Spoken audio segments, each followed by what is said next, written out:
I work as an admin assistant in employment Mm. agency, Agape Employment. So until now it's existing.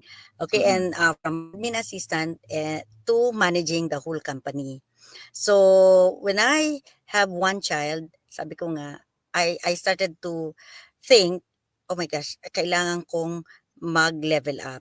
And that's exactly, I open an agency as well. So Chance Resources was born. Okay, and then from Chance Resources until now it's existing. I was in the airport naman, picking up some girls or some arrival natin, and nag-isip din ako, sabi ko, ba't ang daming dumarating? Grabe naman 'tong mga Pilipino, not only Filipinos, bakit ang dami-daming tao dito? And that makes me think again of another business